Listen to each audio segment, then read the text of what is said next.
Assalamualaikum warahmatullahi wabarakatuh. Nama saya Wahyu Nur Utami. Saya dari kelas Akuntansi Syariah 3F. NIM saya 12403193245. Di sini saya akan memenuhi tugas UTS dari Bu Larasati Widyonintias MPD. Materi yang pertama membahas tentang konsep dasar ilmu ekonomi. Ilmu ekonomi adalah ilmu yang mempelajari tentang segala usaha manusia untuk mencukupi kebutuhan mereka yang tidak terbatas dengan sumber daya yang terbatas demi mencapai suatu kemakmuran. Mikroekonomi atau ekonomi mikro adalah ilmu yang mengkaji atau menganalisis tentang kegiatan ekonomi yang berlaku dengan cara melihat bagian-bagian kecil dari keseluruhan kegiatan dalam perekonomian.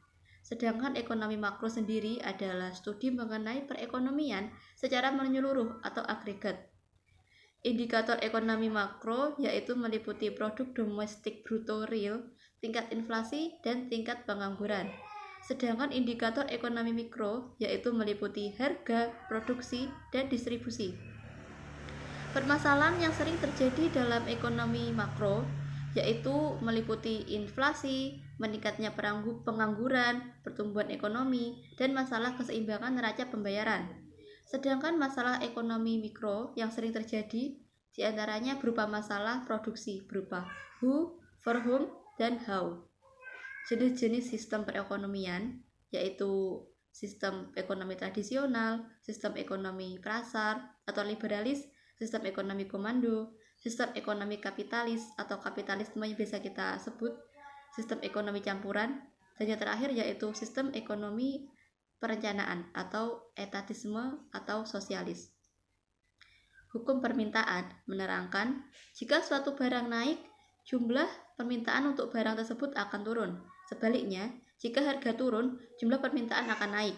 Sedangkan hukum penawaran menerangkan apabila harga sesuatu barang meningkat, kuantitas barang ditawar akan meningkat. Apabila harga sesuatu barang menurun, kuantitas barang yang ditawar juga akan menurun. Selanjutnya, materi yang kedua yaitu membahas tentang permintaan. Permintaan atau demand adalah jumlah barang atau jasa yang ingin dan mampu dibeli oleh konsumen dalam tingkat harga dan waktu tertentu. Bentuk pembersamaan permintaan adalah KD sama dengan A min BP. Hukum permintaan pada hakikatnya merupakan suatu hipotesis yang menyatakan makin rendah harga suatu barang, maka makin banyak permintaan terhadap barang tersebut. Sebaliknya, makin tinggi harga suatu barang, maka makin sedikit permintaan terhadap barang tersebut. Kurva permintaan dapat didefinisikan sebagai suatu barang yang menggambarkan sifat hubungan antara harga suatu barang dengan jumlah barang tersebut yang diminta para pembeli. Faktor-faktor penentu permintaan antara lain yaitu harga barang itu sendiri, tingkat pendapatan, selera masyarakat, intensitas kebutuhan konsumen, perkiraan di masa yang akan datang, harga barang lain, distribusi pendapatan, usaha-usaha produsen dalam meningkatkan penjualan, dan jumlah penduduk. Kurva permintaan perseorangan atau individu mempunyai pengertian yaitu jenis permintaan dari seorang individu atau bisa juga diartikan sebagai sejumlah permintaan yang bersumber dari masing-masing orang secara personal. Kurva permintaan pasar merupakan kumpulan dari berbagai permintaan perorangan atau individu atau sejumlah permintaan oleh kumpulan individu tertentu atau masyarakat secara menyeluruh pada periode tertentu yang sama. Kurva permintaan agregat atau AD menunjukkan hubungan antara tingkat P dan jumlah barang dan jasa yang diminta Y. Kurva itu digambarkan untuk nilai jumlah uang yang beredar M tertentu. Kurva permintaan agregat miring ke bawah. Semakin tinggi tingkat harga P, maka semakin rendah tingkat keseimbangan real M or P. Dan karena itu semakin rendah jumlah barang dan jasa yang diterima. Faktor yang menyebabkan kurva permintaan mengalami pergeseran yaitu perubahan harga barang itu sendiri, perubahan pendapatan, perubahan era, dan perubahan ekspektasi. John Maynard Keynes berpendapat bahwa perubahan tingkat harga berpengaruh kepada tingkat pendapatan nasional keseimbangan melalui pengaruhnya terhadap jumlah penawaran uang nyata atau real money supply. Apabila terjadi penurunan tingkat harga atau deflasi, maka nilai real uang yang beredar dalam masyarakat akan mengalami peningkatan. Bila harga turun sebesar 50%, jumlah penawaran uang nyata akan menjadi 2 kali lipat dari sebelumnya. Asipigo menjelaskan pengaruh perubahan tingkat harga terhadap perekonomian melalui pengaruhnya terhadap nilai real saldo kas atau real cash balance masyarakat. Bila harga turun, maka nilai saldo kas keuangan dalam rumah tangga ikut menurun. Untuk mengatasinya, mereka berupaya mengurangi kelebihan saldo kasnya sampai pada jumlah yang optimal dengan cara menambah pengeluaran konsumsi. Selanjutnya, materi yang ketiga yaitu membahas tentang penawaran. Penawaran dalam ilmu ekonomi adalah banyaknya barang atau jasa yang tersedia dan dapat ditawarkan oleh produsen kepada konsumen pada setiap tingkat harga selama periode waktu tertentu. Pada saat krisis ekonomi, harga-harga barang-barang dan jasa akan naik, sementara penghasilan relatif tetap. Akibatnya, perusahaan akan mengurangi jumlah produksi barang dan jasa karena takut produk yang dihasilkan itu tidak laku. Pasar suatu macam barang dikatakan berada dalam keseimbangan apabila jumlah barang yang diminta di pasar tersebut sama dengan jumlah barang yang ditawarkan. Berbanding lurus dengan jumlah penawaran, jika harga tinggi, maka produsen akan berlomba-lomba menjajakan barangnya sehingga penawaran meningkat. Apabila harga barang yang ditawarkan mengalami kenaikan, maka jumlah barang yang ditawarkan juga akan meningkat. Perdagangan merupakan salah satu aktivitas yang mempengaruhi pertumbuhan ekonomi dalam hal serapan tenaga kerja dan dilihat dari kegiatannya. Jadi, contoh daripada produksi itu bisa berupa perdagangan. Tingkat bunga akan menentukan besarnya tabungan rumah tangga maupun investasi yang akan dilakukan oleh perusahaan dalam perekonomian.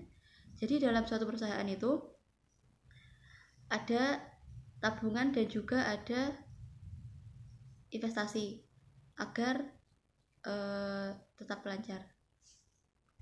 Selanjutnya materi yang keempat yaitu mekanisme pasar dan pengeluaran agregatif.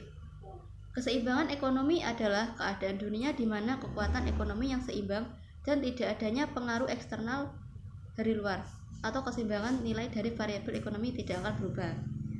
Produksi dan pertukaran akan terjadi apabila pada tingkat harga tertentu kuantitas permintaan sama dengan kuantitas penawaran.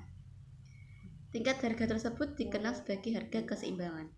Sedangkan kuantitas permintaan dan kuantitas penawaran yang sesuai harga tersebut disebut keseimbangan. Keseimbangan tidak akan tercapai apabila yang pertama, salah satu atau kedua variabel berubah. Dan yang kedua, terjadi perubahan asumsi baik pada sisi permintaan atau pada sisi penawaran atau pada kedua-duanya. Pengeluaran agregat adalah pengeluaran suatu biaya untuk memenuhi kebutuhan barang dan jasa yang dihasilkan suatu kegiatan ekonomi dalam kurun waktu tertentu atau bisa diukur dalam suatu tahun tertentu. Semakin besar pengeluaran agregat dilakukan dalam suatu kegiatan ekonomi, semakin tinggi tingkat kegiatan ekonomi dan kesempatan kerja yang dicapai. Konsumsi adalah keseluruhan penggunaan barang dan jasa yang dilakukan manusia untuk memenuhi kebutuhan hidup. Investasi dapat diartikan sebagai pengeluaran penanam modal atau perusahaan untuk membeli barang-barang modal dan perlengkapan produksi untuk menambah kemampuan memproduksi barang-barang dan jasa-jasa dalam perekonomian. Keseimbangan umum real GDP atau produk domestik bruto real dan tingkat harga ditentukan pada titik silang antara agregat demand dan agregat supply baik jangka pendek maupun jangka panjang. Peningkatan atau penurunan permintaan agregat dapat mendorong terjadinya perubahan total jumlah barang atau produk yang ditawarkan atau penawaran agregat pada tingkat keseimbangan harga tertentu. Hal tersebut bisa mempengaruhi GDP atau produk domestik bruto real. Selanjutnya materi yang kelima, yaitu membahas tentang teori perilaku konsumen dan produsen. Fungsi utilitas adalah ekspresi matematis yang memberikan nilai pada semua kemungkinan pilihan. Dalam teori portofolio, fungsi utilitas mengungkapkan preferensi entitas ekonomi dan pengembalian yang diharapkan. Dalam mikroekonomi, Ini adalah fungsi konsumsi individu atas berbagai barang-barang dan jasa. Fungsi utilitas sangat penting untuk mengukur kepuasan konsumen dalam mengonsumsi barang dan jasa.